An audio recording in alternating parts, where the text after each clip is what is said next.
You didn't come in this world alone, you shouldn't go out alone, and you shouldn't die in pain. Those are really two premises, that to be comforting, to be there, and to be symptom-free. That's kind of what the whole thing's about.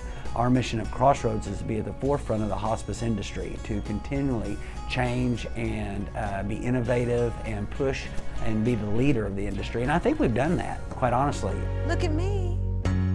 Crossroads was actually kind of a name that defined a point at time in your life. So let's say, you're sitting here and, you've got cancer, or you get the news, or this, or the treatment's not working, this or that. Crossroads defines the point of curative medicine and palliative medicine, that you are going to change the focus of how you're looking at your life from these days forward. He's told me not to get that candy. Oh, goodness. Not to get that candy. I'm going to get that candy over here. If you work in this industry, you are a fantastic person. You're holding your hand out when somebody needs it the most. And so, I hats off to every hospice, whether you do it the old-fashioned way or you try to be innovative, but all those people have that compassion. It is another thing to have a passion that this is what you're about, and to be excited about what's next. Passion comes from three things that I believe. And I think that when people are looking at a healthcare choice, they need that. They need what else. And so my little theory, I guess, is to be committed. And I am extremely committed about what it is that we're doing. I have a conviction about how we do it. And then I have to exercise that with compassion. So if I have those three C's, that compassion, conviction, and commitment, that in itself breeds an excitement. What is more important than holding somebody's hand at the end? What is more important than seeing that their loved ones are taken care of, their physical pain? You tell me. It's not how could you? It's like, how can you not work for Crossroads? How can you not be here and make this difference? That's what kind of leads me and gets me going. Happy now? Instead of just curing the negatives, what we kind of look at is what other positives can we create. And so to not conform to the norm means that we're not going to pigeonhole each patient or pigeonhole ourselves.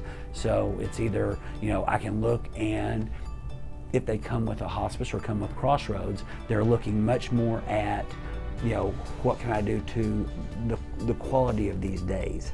This path over here may give me 2 more days, 7 more days. But generally speaking, hospice, we're not here to, extend life artificially, obviously, but we're not here to hasten death either. No one is coming on hospice and going, all right, countdown. That's not how that works. And so even with the curative treatments, and there are some studies that, depending on your disease, if you're on hospice, you actually live longer. Because of all the care and the stress and the things that may start that downward spiral, or that those internal organs and the stress and everything kind of going down, that palliative medicine actually extends life. And so there's some argument to be made to which way you're going to live longer. I know which way you're going to live better. I know that. Okay. And let's get one of the lovebirds. Oh, okay. When the patient says, the doctors are killing me, Crossroads gave me life. That's exactly right, because the doctors are treating the disease, and I don't want to stop doctors from doing what they do. They're fantastic. But at some point, when is that? When do the doctors see a crossroads? When does that need to change? And when people stop focusing on the disease and the negative, because that will take up their life. It will. It'll take up your life to focus on that.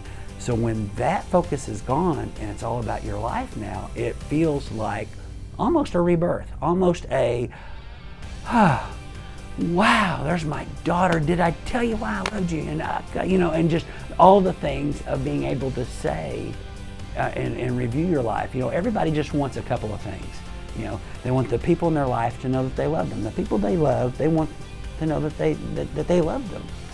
They want to know that their life mattered. And so if that's what they want, if that's what everybody wants at that time, then it's our responsibility to give it to them.